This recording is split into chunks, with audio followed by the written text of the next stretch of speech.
पछिल्लो टाइममा नेपालबाट मात्र होइन दुबई कतारबाट सञ्चालित कन्सल्टेन्सीहरूले पनि यो स्लोभाकियाको विज्ञापन गर्ने अब अलिकति राम्रै पैसा लिने गरेको देखिन्छ। खासमा तपाईँको अनुभवमा त्यहाँ बसेको र काम गरेको सबै बुझेको अनुभवमा लाग्ने खर्च चाहिँ स्लोभाकिया आउनु त लाग्ने खर्च चाहिँ कति रहेछ? एक्ज्याक्टली सन्तोष सर, राम्रो कुरा सोध्नुभयो। एकदमै नेपालीहरूले आम सोधेकै प्रश्न हो यो पनि, र नेपालीहरूलाई काम लाग्छ। नेपालीहरूले सामान्यतया स्लोभाकिया आउनलाई तपाईँको 2 देखि 3 लाख रुपियाँमा प्लेन टिकट, म्याक्सिमम बढीमा 3.5 लाख जतिमा, र 4 लाख भनौँ, एकदमै धेरैमा पनि 4 लाख रुपियाँ जतिमा आइसक्नु पर्ने रहेछ यहाँको नियमले। तर पछिल्लो चरणमा यहाँ भइरहेको के छ भने नेपालीहरूले यहाँको स्थानीय एजेन्टहरूलाई पैसा दिने, र जुन कम्पनीमा चाहिँ कम्पनी यहाँको गभर्मेन्टको नियम पनि त्यति धेरै स्ट्रङ नभएको, यहाँ चाहिँ विशेष गरी नेपाली कामदारहरूले काहीँ कम्प्लेन गर्ने ठाउँ पनि नभएको, र गभर्मेन्टले त्यसरी हस्तक्षेप नगरेको कारणले यहाँको एजेन्सीहरूमा एकदम मनोमानी छ।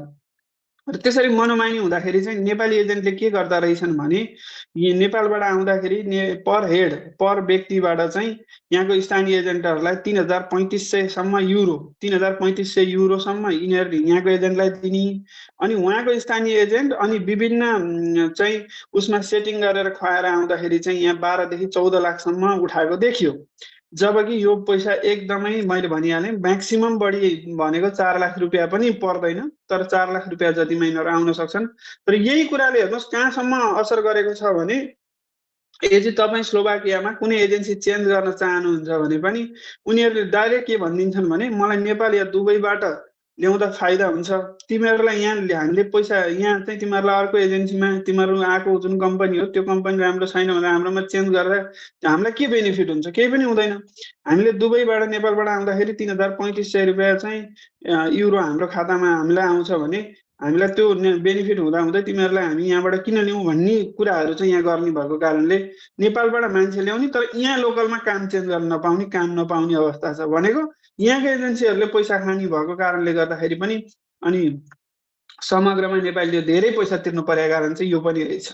अनि जस्तो अब तपाईँले नेपालबाट जो आउन खोजिरहेका छन्, प्रोसेस गरेका छन् होइन, प्रोसेस गर्ने नेपालीहरू जुन देशबाट पनि, नेपाल, दुबई, कतारबाट, अथवा त्यहाँ एजेन्ट अथवा दलाल भनौँ मेन पावरहरूलाई समग्रमा सबैलाई मिल्ने सुझाव चाहिँ के दिन चाहनुहुन्छ? जो स्लोभाकियाको सपना देखेका छन् अथवा प्रोसेस गरेर आएका छन् उनीहरूलाई मैले सबैलाई एउटा सुझाव चाहिँ के दिन चाहनुहुन्छ भने पहिला तपाईँ अनस्किल छ भने नआउनुहोस्, मात्रै अनस्किल हुनुहुन्छ भने नआउनुहोस्। तपाईँसँग केही सीमितता स्रोत छ, अङ्ग्रेजी छ, म यो छु भनेर यहाँ त्यसरी काम पाउने अवस्था यहाँ छैन। यो देश मात्रै छैन, अन्यत्र तपाईँको कोही हुनुहुन्छ भने तपाईँको कुरा अब 12 देखि 14 लाख रुपियाँ तिरेर आउँदाखेरि तपाईँलाई झन्डै 1.5 वर्षभन्दा धेरै समय चाहिँ त्यो पैसाको ब्याज इत्यादि कुराले गर्दा तपाईँले तिर्न सक्नुहुन्न, एउटा कुरा।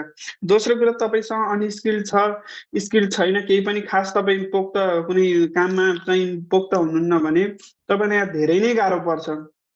तेस्रो कुरो, यहाँ सेन्जेन भए पनि तपाईँको यहाँ लोकल यही देशमा बसेर यही देशको काम चेन्ज गर्नलाई पनि नेपाली दलेहरूलाई, नेपाली एजेन्टहरूलाई चाहिँ 400 देखि 500 रुपियाँ, त्यो पनि 700-800 को जागिरको लागि, भनेको नेपाली 1 लाख रुपियाँ बच्न पनि एकदमै मुस्किल भएको जागिर चाहिँ चेन्ज गर्नको लागि पनि तपाईँको 300-400 रुपियाँ यहाँको युरो तिर्नुपर्छ।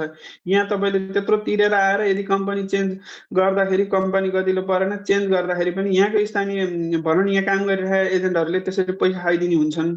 अर्को कुरा भनेको तपाईँसँग कुनै स्किल छ, कुनै राम्रो स्किल छ भने नआउनुहोस् भन्दिनँ, आउनुहोस्। तर यहाँ यति धेरै पैसा लिएर लगानी गरेर आउँदाखेरि तपाईँले जे सपना देखेर आउनु भएको हुन्छ त्यो बिल्कुलै पुरा हुनेवाला छैन। यहाँ हदै नेपालीले राम्रो बचाउने भनेको 1 लाख रुपियाँ, 80,000 देखि 1 लाख रुपियाँ बच्ने हो, त्योभन्दा माथि बच्दैन। तर त्यो बच्नलाई नै निकै सङ्घर्ष गर्नुपर्छ। र त्यो तपाईँ अझ गल्फमा काम गरिराख्नु भएको छ भने गल्फमा राम्रो जागिर छ, तपाईँको दुबईमा राम्रो जागिर छ, स्किल जो छ अझ स्किल बढाउनुहोस् होइन। त्यो त्यहाँ त्यो बेनिफिट हुन्छ। यहाँ आएर एकदमै ठुलो सपना देखेर आउँदाखेरि चाहिँ